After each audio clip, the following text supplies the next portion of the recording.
আমাদের করণীয় এবং আগামী দিনের আমাদের রাজনীতি কি হবে, আমাদের চিন্তা চেতনা কি হবে, আমাদের সমাজ ব্যবস্থা কি হবে, আমাদের রাষ্ট্র ব্যবস্থা কি হবে, এই নিয়ে আমি সংক্ষিপ্ত আলোচনা করব। এর মধ্যে আমি আসলে এই সাইডে যারা দীর্ঘদিন শহীদ প্রেসিডেন্ট জিয়া রহমান, আপনারা জানেন জাগো দল গঠন করার পর থেকে উনি 4টি মূল নীতির ভিত্তিতে আমাদের দলকে সুসংগঠিত করেছেন, এদেশে জনপ্রিয়তা লাভ করেছেন। শহীদ প্রেসিডেন্ট জিয়া রহমান কোন রাজনৈতিক নেতা ছিল না, সেটা আপনারা জানেন। উনি ছিল একজন মেজর। 1971 সালে নেতৃত্বের প্রয়োজনে, সময়ের প্রয়োজনে উনি বাংলাদেশের রাজনীতিতে এসেছেন, এসে এদেশের দুঃসময় এদেশের হাল ধরেছেন। ওনার যে 4টি মূল নীতি ছিল বাংলাদেশের রাজনীতি করার জন্য, প্রথম মূল নীতিটি হচ্ছে, প্রথম ধারাটি হচ্ছে আল্লাহর উপর বিশ্বাস ও আস্থা। দ্বিতীয় যেটি ছিল সেটি হচ্ছে ন্যায় বিচারের ভিত্তিতে সমাজতান্ত্রিক ও জাতীয়তাবাদ এবং গণতান্ত্রিক বাংলাদেশ বিনির্মাণ। তো আমাদের প্রথম ধারাটি ছিল আল্লাহর উপর আস্থা ও বিশ্বাস।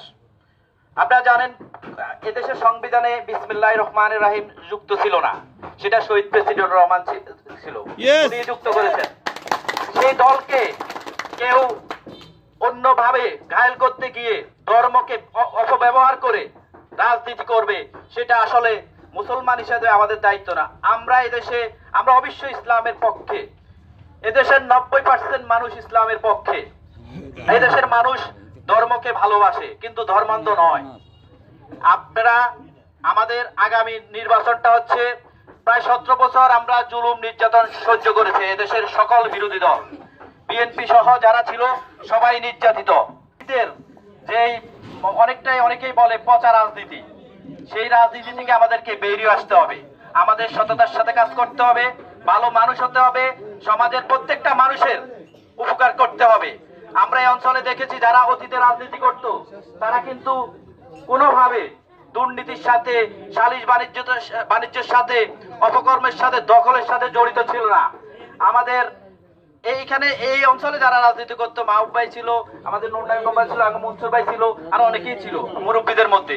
ওনারা কিন্তু দলকে ভালোবেসে চাওয়া পাওয়ার কথা চিন্তা না করে কিন্তু দল করেছেন।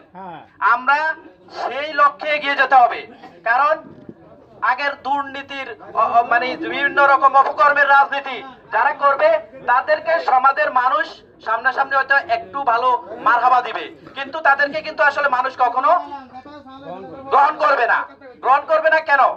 আপনি দেখেন আমরা এখানে যারা উপস্থিত হয়েছি সবাই বেশিরভাগ মানুষই